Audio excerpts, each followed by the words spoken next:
ఓం నమ శివాయ. అందరికీ నమస్కారం అండి. మహాశివుని ప్రార్థిస్తూ శ్రీ చంద్రమౌళీశ్వర వర్ణమాల స్తోత్రంను మనం ఈ వీడియోలో తెలుసుకుందామండి. వీడియోని చివరి వరకు చూసే ప్రయత్నం చేయగలరు. మనకు మానసిక ప్రశాంతత మరియు శివ అనుగ్రహం ప్రసాదించే శ్రీ చంద్రమౌళీశ్వర వర్ణమాల స్తోత్రం. श्रीसात्मभूमुख्य सुरार्चिताङ्ग्रीं श्रीकण्ठसर्वादिपदाभिधेयं श्रीशङ्कराचार्य हृदब्जवासं श्रीचन्द्रमौळीशमहं नमामि। चण्डांशु सीतांशु कृशानुनेत्रं चण्डीसमुख्यप्रमतेज्यपादं षडास्य नागस्य सुशोभिपार्श्वं श्रीचन्द्रमौळीशमहं नमामि। द्रव्यादिसृष्टिस्थितिनाशहेतुं रव्यादितेजास्यपि भासयन्तं पव्यायुधादिस्तुतवैभवं तं श्रीचन्द्रमौळीशमहं नमामि।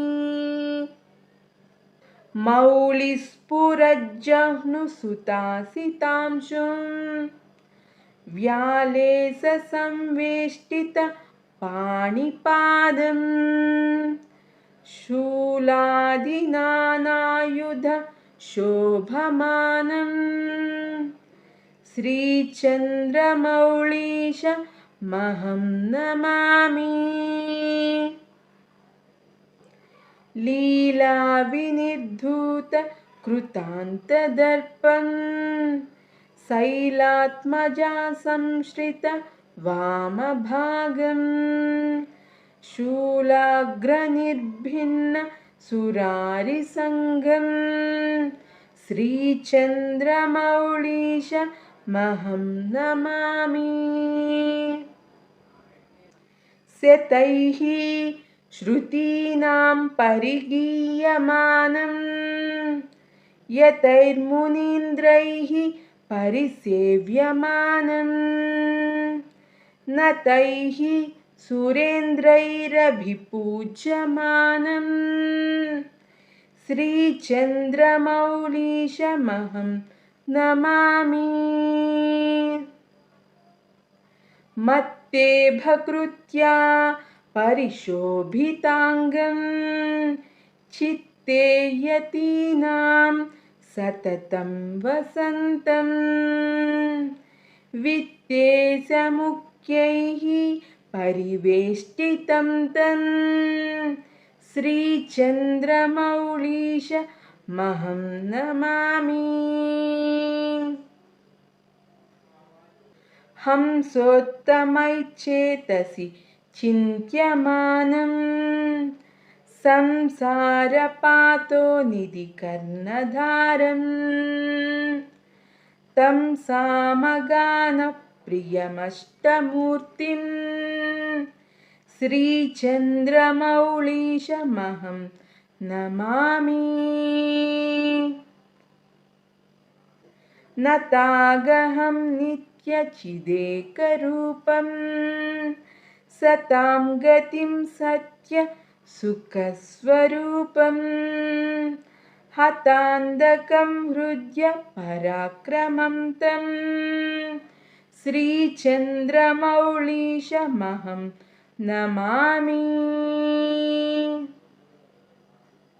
मायातिगम्भीतभयं विनिद्रं मोहान्तकं मृत्युहरं महेशं पालानलं नीलगलं कृपालुं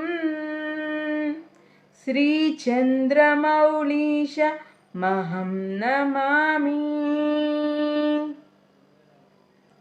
మిత్రం హి యస్యాఖిల సేవదీశః పుత్రచ్చ విఘ్నౌఘ విభేదదక్షః పాత్రం కృపాయాచ్చ సమస్తలోకః శ్రీచంద్రమౌళీశ మహం నమామి.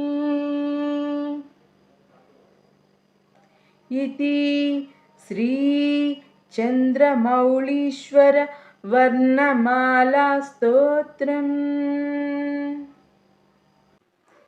ఈ వీడియో మీ అందరికీ నచ్చినట్లయితే వీడియోని లైక్ చేయండి, షేర్ చేయండి మరియు మీ యొక్క అభిప్రాయాన్ని కామెంట్ సెక్షన్లో తెలియజేయగలరు.